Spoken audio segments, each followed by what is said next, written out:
So a few words on the importance of crop protection. I mean, it's clear that they are needed because without them we lose a significant portion of the overall food supply. The crop protection products help, of course, to deliver that secure, safe and affordable food that all the consumers are actually asking for. Especially the area of fresh fruits and vegetables, we want them all year round. So again, there, if you want to anticipate on that, you need those products to support that. And in general, crop protection enables then a higher crop yield also per hectare. So in that sense, it's also something we need because we need more food in the future. I mean, the aspect of the environment to focus on is that basically because we use the products, we have efficient production and also higher yields. We actually also preserve more land for nature. And that is important again for the bees, for instance. And crop protection, of course, is essential to tackle new pests and crop disease threats. It's also clear that we only have limited land available for agriculture, and therefore we need to increase yields on that limited land so that we indeed keep the rest for nature. Good.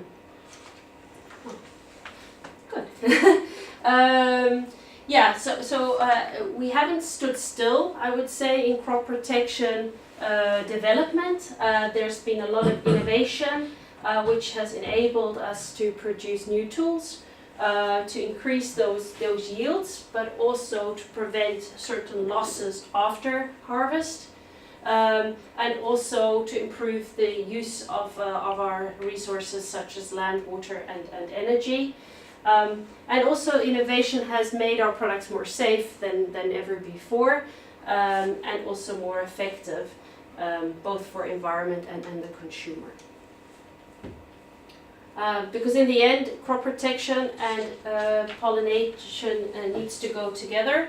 I mean, pollinators play a really important role regarding boosting the global food production, but an even bigger role is played with the crop protection, where we ensure that we don't lose some of that food production that we need.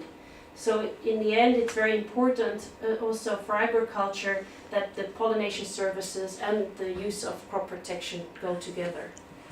Well, how important pollinator safety of our products is for us, we see already in the fact that testing and assessing potential risks of them on pollinators is actually not a kind of one-step event, but accompanying the whole developmental cycles of a cycle of a product. It starts in research in a very early phase already, when the intrinsic toxicity parameters are evaluated in lab tests. It continues in the development phase, first with the development of pollinator compatible use patterns, and goes then on with the generation of the regulatory risk assessment in ecotoxicology, which is then submitted to the authorities to obtain a registration, and it continues where needed after launch by developing and implementing stewardship measures which are ensuring in the practice also the safe use of the respective product. How is this risk assessment being done? It's a relatively complex thing, but it can be kind of boiled down to a very simple principle. It is a hierarchical tiered system. That means you start with simple tests, with very, well, kind of basic approaches to test toxicity. If you see no effects, even under those extreme conditions, like in the laboratory where the bee is directly exposed to the product, you can usually stop. But if you see effects, you move on to the next higher stage, which is a bit more realistic, which is testing the bees in this kind of insect-proof mesh or netting tunnels under which they are confined to a treated crop. So this is a bit much more realistic. If you see no effects, you can stop here. And if you see effects, you can move one step further and test them directly in the field under really realistic conditions.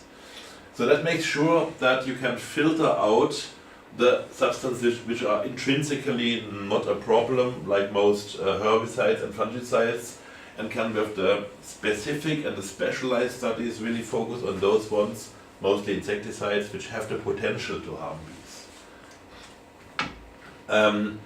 So to give you a bit an idea of the dimensions, in years at least where we do a lot of bee testing activities, it may be up to 150, 200 bee studies per year, 50 of which of them are semi-field or field, that means those higher tier testing.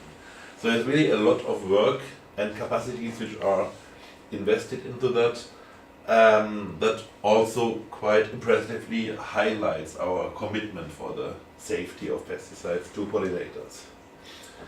A very important principle to understand how risk assessment works and why also toxic compounds can be safe is the differentiation between hazard and risk.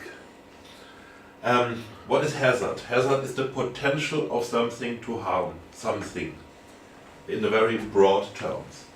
For instance, when we look at the left picture, I mean, everybody will agree that a shark has a potential to be a hazard. However, if you watch him just from the shore, there is no risk. Why? Because you are not exposed to him. That means if there is something dangerous, but you don't get into contact with it, then it's safe. If you don't get into contact with it, or if you only get into contact with quantities which are not harming you. Many of you may have a cup of coffee before you on the desk, so as long as it remains with 1 cup or maybe even 10 cups, you are fine. But if it's 50, 60 coffees, it can become lethal. So it's always the exposure is the decisive one. And that's what we need to consider also in the risk assessment. A risk assessment is basically a comparison of hazard and risk. If you have a high hazard, of hazard and exposure, and that gets then the risk. So if you have a high hazard but a low exposure, there is no risk. If you have a low hazard but a massive exposure, I mean, you can even kill somebody with water if it's enough. So it's always the exposure that makes the risk, or as Paracelsus said, the dose makes the poison. Also in the risk assessment for bees. And that's why it's frequently mistaken that people say, well, insecticides, they are an intrinsic risk for bees because they are toxic. No, if they are safely applied, if they are applied in a way that bees are not or not significantly exposed, they are perfectly fine. So that means, yes, insecticides are designed to kill insects and bees are insects. That's why we need to control exposure. That means for intrinsically toxic products, don't spray into flowering crops. Communicate between farmers and beekeepers that farmers advise the beekeepers to close their hives or bring them away when the farmer is spraying something toxic. Or for the seed treatment, for instance, there have been a lot of work ongoing to optimize the quality of the seed treatment, that no dust is rubbed off and emitted from the seed treatment. And then, if the insecticide is used in a correct manner, they are safe.